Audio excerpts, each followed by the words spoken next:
আসসালামু আলাইকুম। চলে আসলাম বাংলাদেশ বিমান বাহিনী জাদুঘর। আর সামনে দেখতে পাচ্ছেন টিকিট কাউন্টার, অসাধারণ একটি সুন্দর টিকিট কাউন্টার। আর আমরা দেখতে পাচ্ছি একটা অ্যাপাচি হেলিকপ্টার। হয়তো এটার মডেল দেওয়া আছে কিনা জানি না, কিন্তু দেখতে কিন্তু অনেক সুন্দর লাগতেছে। একদম বড় হেলিকপ্টারের মতোই সমরাস্ত্র দিয়ে সাজানো আছে সাইডে এবং নিচে, এবং মডেল দেওয়া আছে 1001। আর আমাদের পাশে একটা আছে জেট ফাইটার। এই জেট ফাইটারও কিন্তু সমরাস্ত্র দিয়ে সম্পূর্ণভাবে সাজানো। হয়তো এটা প্লাস্টিক বিল্ড, দেখতে ওরকম মনে হয়, কিন্তু আপনি দেখলে অবাক হবেন যে মনে হচ্ছে আপনার দিকে তেড়ে আসতেছে। সেভাবেই মানে এটা বাঁধা আছে। তো আমরা এখন ভিতরে যাব, চলুন ভিতরের দিক যাওয়া যাক। চলে আসলাম ভিতরে। এই দেখতে পাচ্ছেন আগারগাঁও স্টেশনের পাশেই এই টিকিট কাউন্টারটা। স্টেশন থেকে দেখা যায় একদম স্টেশনের পাশে। আর এখানের ভিতরের পরিবেশটা কিন্তু অনেক সুন্দর। এর ভিতরে প্রচুর পরিমাণ গাছ, এই জন্য ভিতরে আবহাওয়াটা অনেক ঠান্ডা। এক কথা গ্রাম্য পরিবেশ।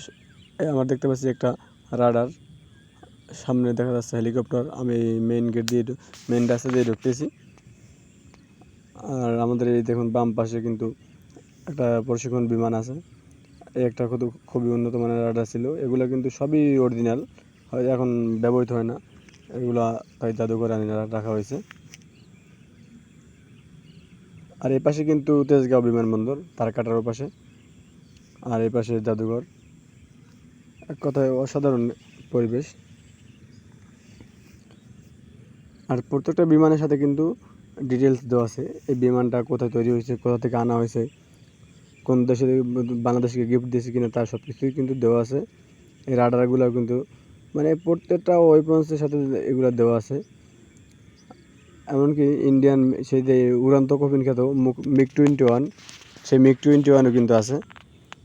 আর এই যে এই বিমানটা, এটাও কিন্তু ইন্ডিয়া থেকে হয়তো বাংলাদেশকে দিয়েছিল, এই জন্য ইন্ডিয়ার পতাকা দেওয়া আছে। আর এটা কিন্তু এক ইঞ্জিন বিশিষ্ট একটা বিমান। ভালো লাগলে আমার চ্যানেলটি সাবস্ক্রাইব করবেন এবং শেয়ার করবেন। আল্লাহ হাফেজ।